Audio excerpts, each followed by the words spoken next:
Navy Matters.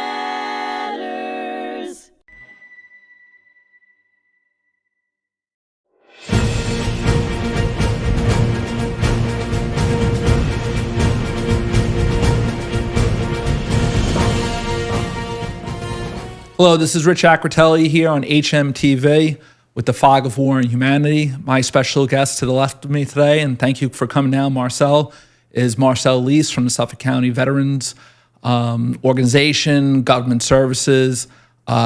She's kind of here to always help out veterans from our local and state areas. Marcelle, thank you for coming down here today. It's great to see you here at the museum. Can you tell me where you grew up as a kid? Well, I want to say thank you for having me here today. It's a wonderful opportunity to get to know you a little bit more and talk about our lived experience as military service members. Sure. I actually grew up here in Nassau County. Okay. I was a girl of the 70s and 80s with big Long Island hair, with really no encouragement to join military service. My hometown is Bellmore. Went to John F. Kennedy High School, although I didn't show up too often. I made it through. And I did not go to college right away. I was looking to go to college, but I really didn't have any kind of grades to do that. So I started working full-time as a secretary. I worked in local areas in Garden City, and I just knew that there was something missing. My family grew up. My dad worked for Pan Am, so we traveled a lot. And he's also a Navy veteran, but again, we didn't really talk about military service. I am the oldest of three. I'm the only daughter. So I think it was a real shock to everybody when I decided to start to look into military service. And it was about 4 years after I graduated high school in December of 1988. Actually, it was December 1st. I said to myself, I'm going to make a decision. And if I don't make it by December 1st of 1988, I'm not going to join the service. So I cold called a recruiter at the Roslyn Air National Guard station that used to be here, right here on Long Island. And I got an appointment to go see the recruiter. And before I knew it, I was very engaged in learning about the jobs. I had no idea. The Air National Guard is a reserve of the Air Force. They do have a full-time component. I wasn't sure if I wanted to go active duty, but I did know I wanted to try it, experience it, and I wanted the GI Bill. I wanted to go to college. So this just seemed like the perfect opportunity to explore whether I would want to be in military service and then go to college. Okay. So before I knew it, I was enlisting. It was actually my lunch break. I got called by the recruiter. They said, "Your MEPS, you've got you passed all the exams, and we're going to put you in an admin and a support field." And, what were your observations of going to Fort Hamilton, Brooklyn? It was still very foreign to me. Going on a military installation, going through the gate. Finding the building where we had to go through the medical exam with a bunch of total strangers. Again, this was all very new to a young 21-year-old. But I went through the process and went very quickly because on 2 February 1989, I went to lunch, or thought I was just going to sign some paperwork, and I was standing in front of an officer raising my right hand and swearing in for the first time. It seems like yesterday, right? It does now, yes, it does. And you were in a very interesting time period because you were at the crossroads of the Cold War, which there were things that we saw that we never thought we'd see, like with the Berlin Wall coming down and the Soviet bloc countries gaining their freedom, and then them kind of letting the Germans through their countries like Hungary and stuff like that to get into the free areas of Western Europe. We never thought that. It was always us against the Soviets, and they kept so many countries in check. We kept so many countries in check. So you were really at the crossroads of history and yes. kind of a change in military mission as well. Absolutely, yeah. I saw the change immediately. 2 years into my military service, and every year for 24 years that I was in, we were in sustained conflict. And when I joined, it was a somewhat safe world to be in. We didn't have, growing up in our generation, nobody talked about Vietnam. The Vietnam War, we know that was a very unpopular war. People came home, they shed their uniforms. And you had a lot of residents from Nassau County that were World War II veterans, Korean veterans, and also Vietnam War veterans with the GI Bill. Right. But I felt that our generation was very sheltered as far as military history. So there really, like I said, wasn't any encouragement. But once I joined, and I call it the me to we concept, going down to Lackland Air Force Base, getting on that blue bus, meeting total strangers, 49 other women from all parts of the country, and going into service together and becoming a team. That was just that was, for me, that changed my life. The fact that you were a little older, you're 3 years older than probably the average high school kid that's going in, right? Did that help you? Absolutely, yes. It definitely helped me. I had, even though I was only 21, I felt that, I had worked full time for a few years, and I felt like I had a little bit more of an understanding, right? And I really felt that it clicked, and this is what I was supposed to do. So instead of it just being a 6-year, get the GI Bill and get out of service, I knew that I was going to enlist until I couldn't enlist anymore. So now you go to Lackland, you go down there for your basic. Now, this is what, 30, so for me it's 31, so for you it's 36 years, right? 36 years ago. What's the one thing that you remember from being in that part of Texas, on that big military base? And you probably have Vietnam, big-time Cold War guys from the 70s and 80s as well. What's the thing that you reminds you of, like, your drill instructors and things they, kind of enforced with you? Well, it's the teamwork. It's the camaraderie. It's the teamwork. It's understanding that you knew your mission and your sense of purpose. You just said it. The thing that I think that I reflect on the most is our training instructors, the TIs, as we call them in the Air Force. There was a team of 3 of them that stayed with our flight. We call it a flight in the Air Force, and we were at their beck and call. I came in and I was told, because I joined the Air National Guard, I had a couple of weeks of drill before I went to training, so I had some mentorship on, just. Did that help you out? It did. It's just shut up, don't answer any questions, don't give eye contact, just do your job, and that was it. And so I did, and I wanted to excel in that job and work with our team. Did they, when you went to drill, right? That was up in Roslyn. Mm-hmm. Now, I'm a Suffolk County kid. I live out in eastern Long Island, but we have some similarities. My grandfather lived in Bellmore, and my father and my uncle were very good basketball players, and they lived in Roslyn. And they used to run on the military base in that big hill that was back there. Yeah. So, that was our PT zone when we used to run. It's a 50-acre property that people didn't even know existed there. It's a beautiful piece of land back there, right? Right, yeah. It is. And, all these beautiful homes around you. I don't think they liked us much on the drill weekends because, we were revving up those 5-ton trucks. And it's kind of like a Westhampton version thrown into the middle of Nassau County, exactly, right? Exactly. But going to basic training, I knew that it was going to be a career and things were going to click. So when I came back, because I joined the Air National Guard in the state of New York, I had an obligation to them. So I couldn't go active duty because that was the first thing I said is, I know I want to do this every day. I want to wear the uniform every day. But they weren't taking what they call prior service. And with the contract I had with the state, I had to stay in the New York Air National Guard. Sure. But what I didn't know until I returned was that they have a full-time federal technician program. AGR? And they have an AGR program. So I applied and was accepted to a position full-time. So I got to wear the uniform every day over here at the base at Roslyn. And the base and the people that worked there became my family. Now, were you there until that base closed down? I was not. But speaking of family, I met my husband at the Roslyn Air National Guard base. He had just come off of active duty, and he was in the Guard fulfilling his obligation, and that's where our paths crossed. So it really became family, sure, in the literal sense. But then about 5 years into my enlistment, I noticed that there weren't many promotional opportunities for me to stay at the Roslyn base. It was so small. And I had colleagues at the 106 Rescue Wing in Westhampton, in Kabreski. So I frequent time there. I worked with them. I was in the personnel career field at that point, a few years into my career. And the personnel superintendent approached me and said, we have AGR positions. We have full-time jobs. We want you to come out to Westhampton. And so I reluctantly did, but it was another great decision going out there. There were so many more opportunities to be promoted, for your mentorship, and subsequently, a few years after I moved out to Westhampton for my full-time job, Roslyn closed. And you were able to work out there every day? And yes. And how does that work? You work for the state, And then you have your military commitment on top of it on That is correct. 2 weeks Right. every year, Right. one week in a month, right. some As active duty days, right? As they used to recruit 1 week in a month, 2 weeks summer camp every year, which changed Sure. after Desert Storm. It was never like that again. And being a full-time person and somebody that had such a commitment to it, I was able to do days. I would go on AGR tours. It was never part-time for me, even though I was what they call a drill status guardsman. Now, what was your job? Was personnel? Did you handle the files of? Right. We did. I did officer programs for a while, awards and decorations. We helped the airmen on the base with a host of different things, re-enlistments.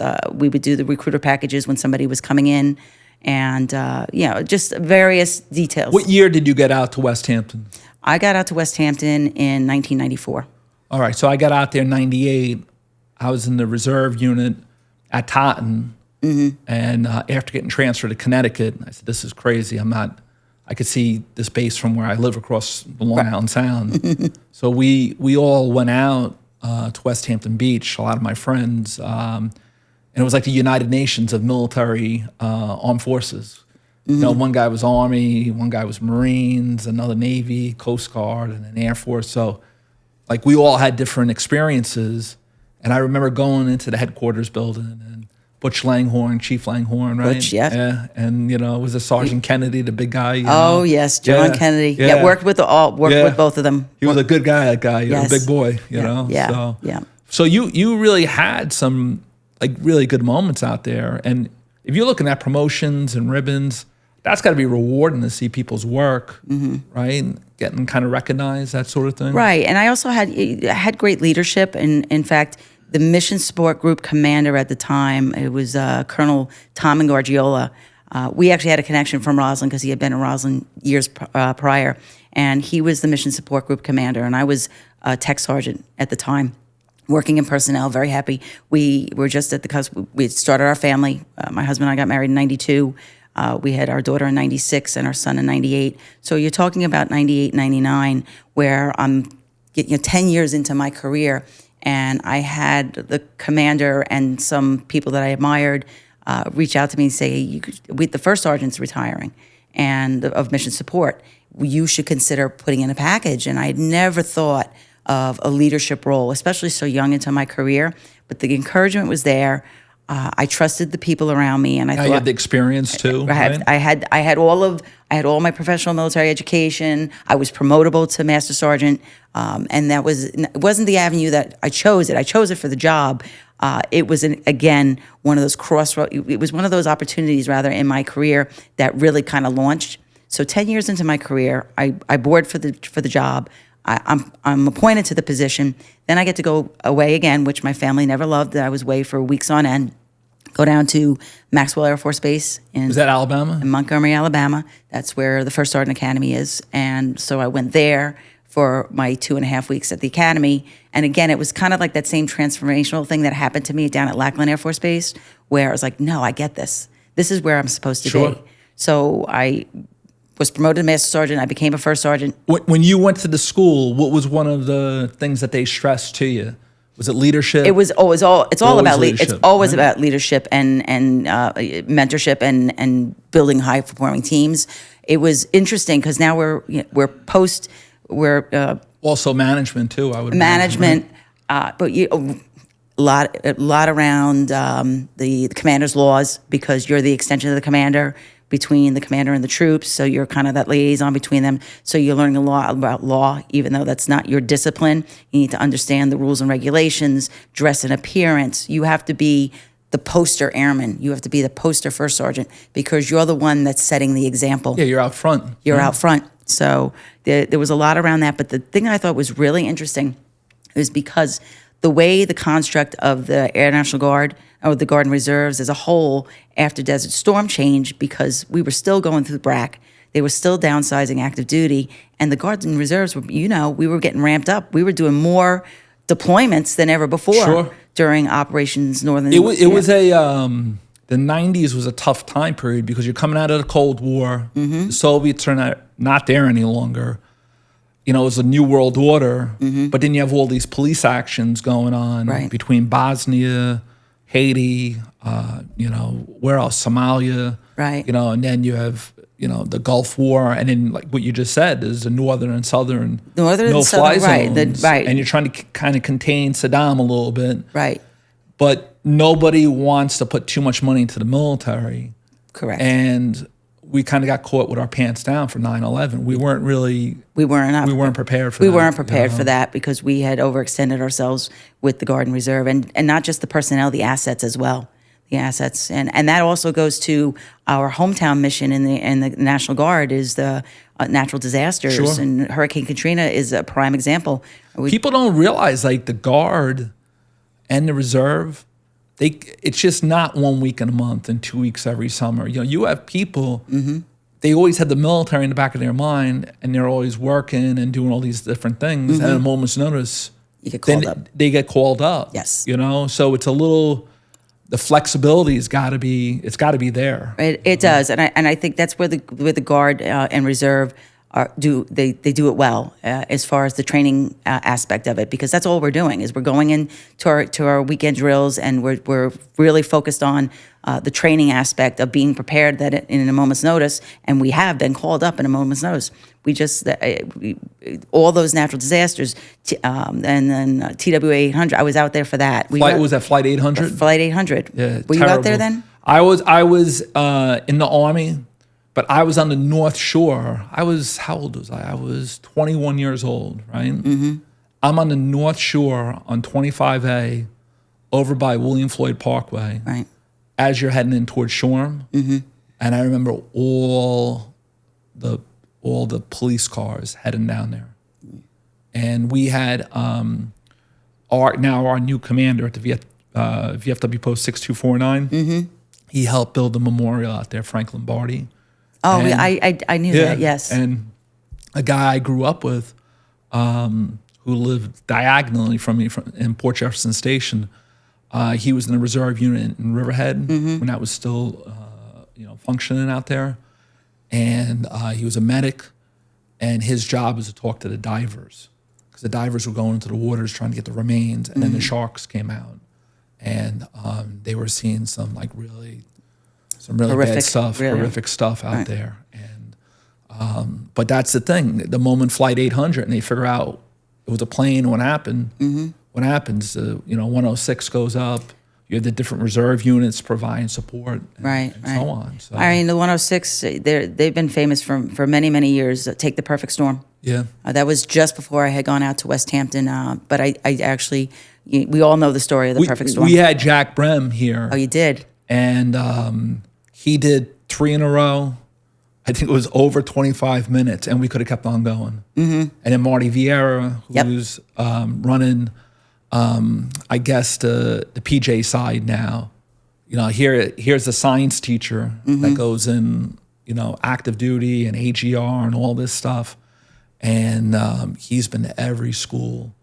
And it's just that mission just keeps on going and going. Right. And to be a part of that on the support side for me was just such an honor to be there, because I always tell people I didn't fix them, I didn't fly them, and I didn't fall out of them.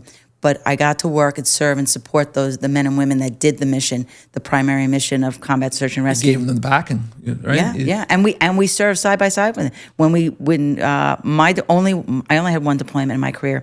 And that was to Kuwait, and it was in October of 2001.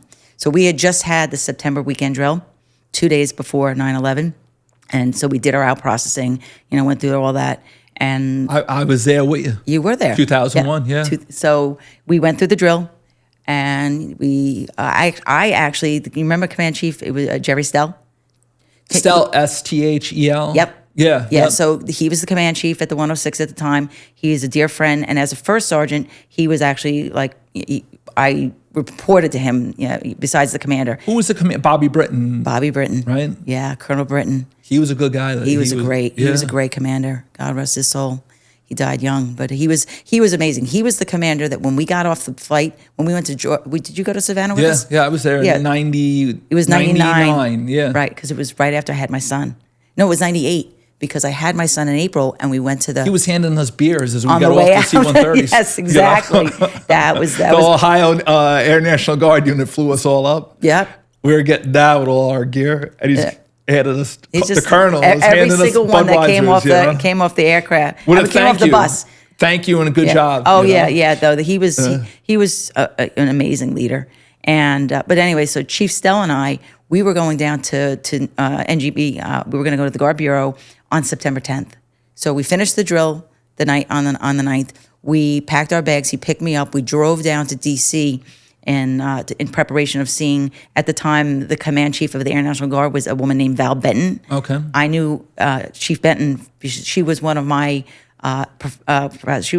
instructors at the First Sergeant Academy. So we had a relationship. So when we were going down and we had this meeting, What was her rank at the First Sergeant Academy there? she was a senior master sergeant. She got promoted to chief. She was a chief master sergeant, and then became the Air National Guard command chief, which is the chief enlisted amazing.